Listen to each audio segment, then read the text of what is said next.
সমস্ত প্রশংসা আকাশ জমিনের সৃষ্টিকর্তা মহান আল্লাহর জন্য, যিনি জীবন মরণের একমাত্র মালিক।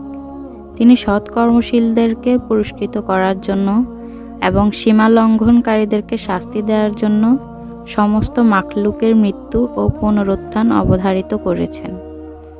দুরুদ ও সালাম বর্ষিত হোক প্রিয় নবী হযরত মুহাম্মদ সাল্লাল্লাহু আলাইহি ওয়াসাল্লাম, তার বংশধর ও সৎ কর্মশীল সাথীদের উপর। মহান সৃষ্টিকর্তা আল্লাহর ইচ্ছায় আমরা এই পৃথিবীতে আগমন করেছি। তার ইচ্ছাতেই আমরা আবার এই সুন্দর পৃথিবী ছেড়ে চলে যাব। এক দল আসছে, অন্য দল বিদায় নিচ্ছে। মানবজাতির এই আগমন প্রস্থানকে সমুদ্রের ঢেউয়ের সাথে তুলনা করা চলে। এক ঝাঁক ঢেউ সমুদ্র সৈকতে এসে শেষ হয়, তার পিছ ধরে আরেক ঝাঁক ঢেউ আগমন করে এবং তীরে এসে শেষ হয়। এমনি চলমান নদীর সাথে মানুষের চলার গতির যথেষ্ট মিল রয়েছে।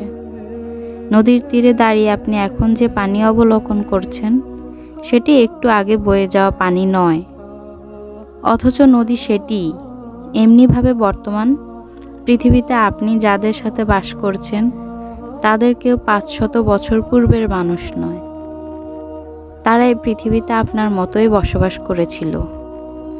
তারা চলে যাওয়ার পর আপনি এখন তাদের স্থান দখল করে বসেছেন। আপনিও চলে যাবেন, আপনার স্থানে অন্যরা আসবে। মানবজাতির চলার এই গতি একদিন থেমে যাবে।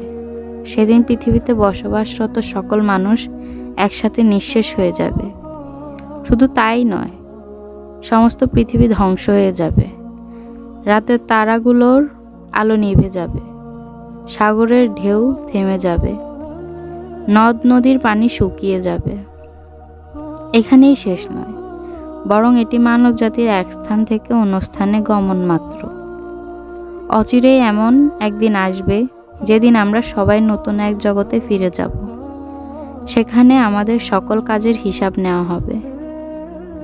আল্লাহ তাআলা বলেন, আর তোমরা সেই দিনকে ভয় করো যেদিন তোমাদেরকে আল্লাহর দরবারে উপস্থিত করা হবে। তখন যে যা অর্জন করেছে তা সম্পূর্ণরূপে প্রদত্ত হবে, আর তাদের প্রতি বিন্দুমাত্র জুলুম করা হবে না। এদিনকে কুরআনের ভাষায় বিভিন্ন নামে উল্লেখ করা হয়েছে। কোথাও আখিরাত দিবস, কোথাও বিচার দিবস, কোথাও মহান দিবস, কোথাও কিয়ামত দিবস, মহাপ্রলয় ইত্যাদি। কুরআন মাজিদের এমন পৃষ্ঠা খুব কমই পাওয়া যাবে যেখানে পরকালের অর্থাৎ কিয়ামত দিবসের কথা আলোচিত হয়নি। কারণ কিয়ামত দিবস এবং পরকালের প্রতি বিশ্বাস ঈমানের অন্যতম গুরুত্বপূর্ণ রুকন। কিয়ামত দিবসের প্রতি এবং আখিরাতের শাস্তি কিংবা নেয়ামতের উপর বিশ্বাসী মানুষকে সকল প্রকার কল্যাণের পথে নিয়ে যায় এবং সকল অন্যায় পথ হতে বিরত রাখে। এজন্যই পবিত্র কুরআনে বারবার কিয়ামত দিবসের কথা আলোচনা করা হয়েছে। মানুষের চরিত্র সংশোধনের জন্য এবং তাদেরকে সঠিক পথে পরিচালনার জন্য পরকালের প্রতি ঈমানের যে প্রভাব রয়েছে, মানব রচিত কোনো বিধানেই তা খুঁজে পাওয়া যাবে না।